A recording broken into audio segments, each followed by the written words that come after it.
তারে কি আর পাশরিতে পারে ভালো, তারে কি আর পাশরিতে পারে, নয়নে লাগে যারে, তারে কি আর পাশরিতে পারে, তারে কি আর পাশরিতে পারে বলে, তারে কি আর পাশরিতে পারে, নয়নে লাগে যারে, তারে কি আর পাশরিতে পারে, তারে কি আর পাশরিতে পারে বলো, তারে কি আর পাশরিতে পারে, নয়নে লাগে যারে, তারে কি আর পাশরিতে পারে। ও মনরে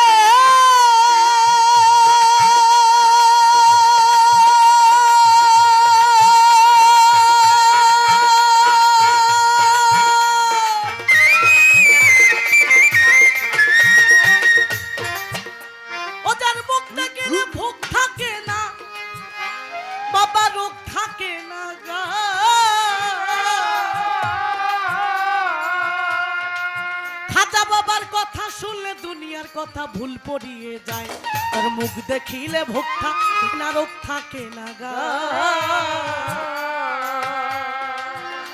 আলম বাবার কথা শুনলে দুনিয়ার কথা ভুল পড়িয়ে যায়, এমন একজন সোনা ও বাবা পাইলে সংসারে, এমন একজন বদল ও বাবা পাইলে সংসারে, এমন একজন আলম ও চিশতি বাবা পাইলে সংসারে, এমন একজন লোহা ও বাবা পাইলে সংসারে, এমন একজন মধু ও বাবা পাইলে সংসারে, এমন একজন ও সাহালি বাবা বাবা পাইলে সংসারে, এমন একজন ও মজিদ বাবা পাইলে সংসারে, এমন একজন ল্যাংটা ও বাবা বাবা পাইলে সংসারে, এমন একজন ও বৈরা বাবা পাইলে সংসারে, এমন একজন ও মইন বাবা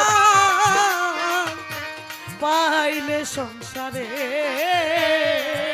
পাখি মন প্রাণ বিতাইয়া দেই তার চরণের উপরে, নয়নে লাগে যারে, তারে কি আর পাশরিতে পারে, তারে কি আর পাশরিতে পারে বলো, তারে কি আর পাশরিতে পারে, নয়নে লাগে যারে, তারে কি আর পাশরিতে পারে, তারে কি আর পাশরিতে পারে।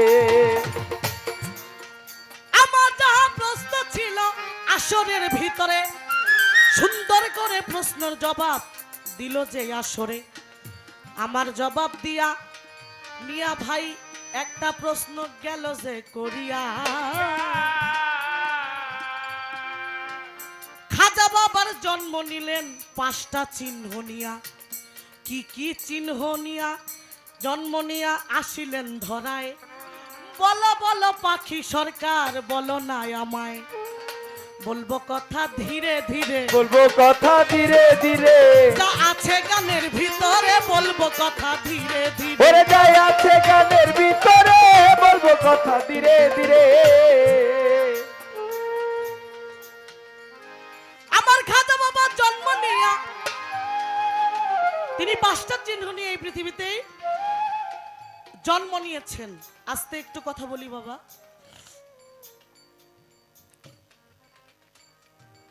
আল্লাহর যিনি ওলি, কারণ একজন বড় পীর আব্দুল কাদের জিলানী রহমাতুল্লাহ আলাইহি তিনি এসেছেন হযরত ইমাম হাসান ওনার বংশধর থেকে, এক খাজা মঈনুদ্দিন চিশতি রহমাতুল্লাহ তিনি এসেছেন ছোট ইমাম হোসেন তার বংশধর থেকে। তাহলে বুঝতে হবে যে মূলত তাদের গোড়া ঘরটা কোন জায়গায়, তাই না? পাক পাঞ্জাতন করি হে শরণ, করল গমন ওয়াজ করনি, মূলকে হিন্দে গরিব নওয়াজ চাই তোমার মেহের বাণী। নবীর তরু শাখা আলী হাসান বসরি পহেলা কলি, 14 সিঁড়ি পরে ফুটলো যায় খাজা উসমান হারুনি। বুঝতে হবে তো আমার যিনি খাজা বাবা, আমি আগেই বলেছি 7 বছরেই তিনি নামাজ রোজা ধরেছে, জন্মলগ্নে সাধারণ বাচ্চারা যেভাবে জন্ম নেয় এইভাবে আমার খাজা বাবা পৃথিবীতে আসেন নাই। তার মা খাজা বাবা যখন মায়ের গর্ভে ছিলেন ঘরটা আলোকিত ছিল না, ঘরে কুপি জ্বালানোর মতো কোনো ব্যবস্থা ছিল না। আমার খাজা বাবা এই গর্ভের ভিতরে জিকির করত, আর এই জিকিরের ধ্বনিতে আমার খাজা বাবার ওই পুরো ঘরটা রৌশনী হয়ে যেত। সুবহানাল্লাহ। তাই আমার খাজা বাবা জন্ম নিয়েছে সুন্নতে খাতনা করে, 1 নাম্বার। তার আর সুন্নতে খাতনা করার দরকার পড়ে নাই। না আজানের দরকার খাজা অন্য অন্য বাচ্চারা যেভাবে পৃথিবী সেইভাবে না, আমার খাজা বাবা সুন্নতে খাতনা করে এই পৃথিবীতে আবির্ভাব, এই পৃথিবীতে তিনি এসেছেন। তিনি কাপড় চোপড় পরা অবস্থায় এই পৃথিবী তার লজ্জাস্থান যেন কেউ না দেখে, ওইভাবে তিনি এসেছেন। 2 নাম্বার, তিনি সুগন্ধি আতর এবং সুঘ্রাণ নিয়ে পৃথিবীতে জন্ম নিয়েছেন। 3 নাম্বার, এবং আমার দয়াল নবীর সেই যে কলেমা, যিনি তো এই পৃথিবীতে এসে ইসলাম প্রচার করার জন্য আমার নবী যেই বাণী তাকে দিয়েছিল, সেই কলেমার ধ্বনি সে মুখে নিয়ে জন্ম নিতে। লা ইলাহা ইল্লাল্লাহু মুহাম্মাদুর রাসূলুল্লাহ সাল্লাল্লাহু আলাইহি ওয়াসাল্লাম। সুবহানাল্লাহ। বাবা বলিয়ারি কথা বলিয়ারি কথা আমার খাজা বাবার কপালে ফুটে উঠেছে কলেমা। এই 5টা চিহ্ন নিয়ে পৃথিবীতে জন্ম নিয়েছে, যা আর কোনো সাধারণ বাচ্চারা পৃথিবীতে এইভাবে কেউ আসেও নাই আর আসবেও না, শুধু আমার খাজা বেলার বেলাই সম্ভব হয়েছে আসতে। এবার আমার ভাইয়ের কাছে আমার একটি প্রশ্ন থাকবে।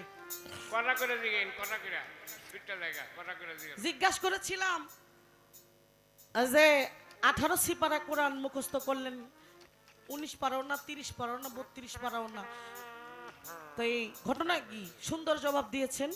জবাবে খুশি হইয়া এবার আপনার লিগে আরেকটা আনছি। ক্ষেপণাস্ত্র এটা, ক্ষেপণাস্ত্র। এই ধর। আচ্ছা, বড় পীর আব্দুল কাদের জিলানী, এই বাসিওয়ালা ইব্রাহিম ভাই, আপনি একটু মনোযোগ দিয়ে শুনলেন, খালি তো বাঁশি বাজান না, ফরমও করেন। বড় পীর আব্দুল কাদের জিলানী কুতুবে রাব্বানি মাহবুবে সুবহানি, তার যিনি পীর, বড় পীর আমার দয়াল নবী, সেই রুহানি জগতের ঘটনা, বড় পীর সেই রুহানি জগতের ঘটনা। আমার নবী যখন মেরাজে আমার আল্লাহ সুসংবাদ দিয়েছে আমি আমার বন্ধুর সাথে মেরাজ করব, বোরাক পাঠিয়ে দিছে।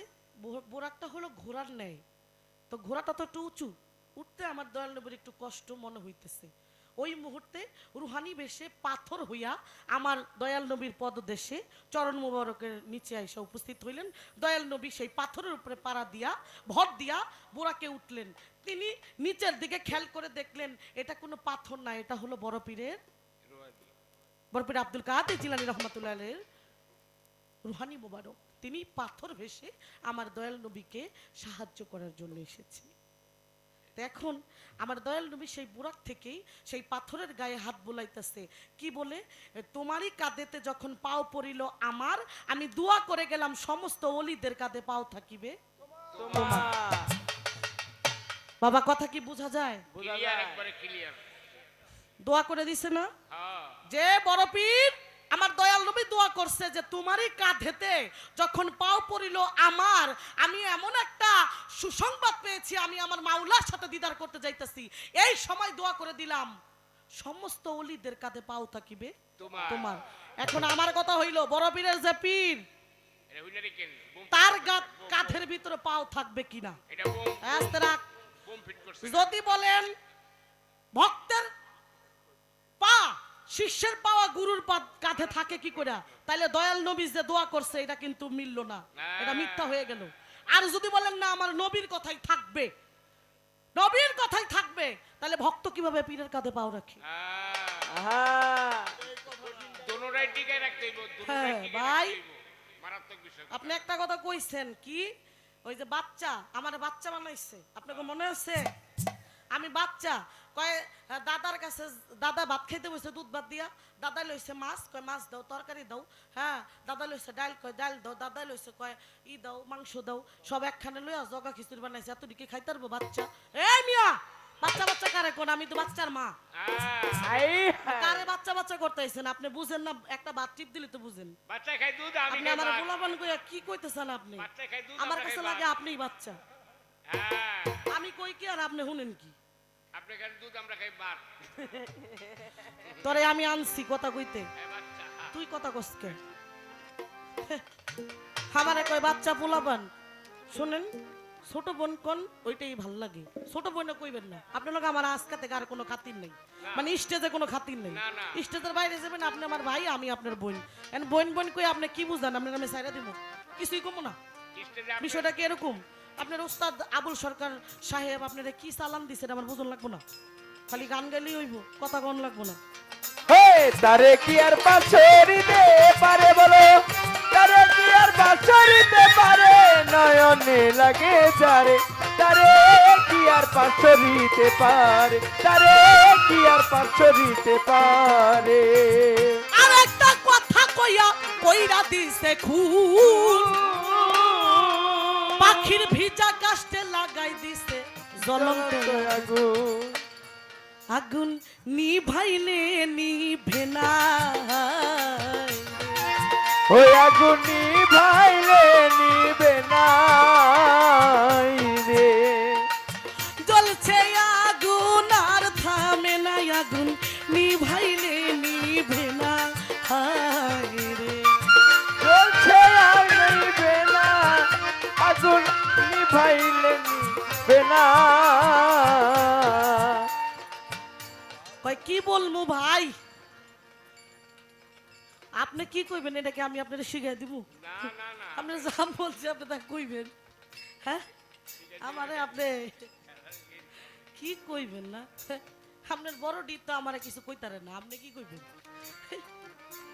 যাক, আজকাল লিগা আপনার মানে ছাড় পাইলেন কিছুটা, কারণ যেহেতু মোহাব্বত করে একজন জ্ঞানী মানুষ পাঠাইছে, এইখানে আমি আরো 2-3 বার গান গাইছি, এই আশেপাশে অনেক গান গাইছি আমি, হ্যাঁ। তো এই এলাকার মানুষরা, আজকে তো শীতের জন্য মানুষ একটু কম দেখা যায়, এটা পুরাই ফিল আপ থাকে একদম। আসলে ঘটনা হয়েছে কি, ওই সময় বাড়ি ঘর একটু দূরে দূরে আসছিল, তো আয়া বয়ে রইছে অনেক, তো কাছে কাছে না, ওদের কুম্বলের তলে হুইয়া হুইয়া গান, গণবসতি গণবসতি মানে হুয়ার কাম হইছে আবার গান হুনার কাম হইছে, দুইটা এক লগে চালাইতেছে। যাক ভালো, আরে এখন অনেক আমি শিশু ছিলাম ভালা, আমার না ছিল সংসারের জ্বালা, আমি সদাই থাকিতাম মায়ের সঙ্গে। সঙ্গে।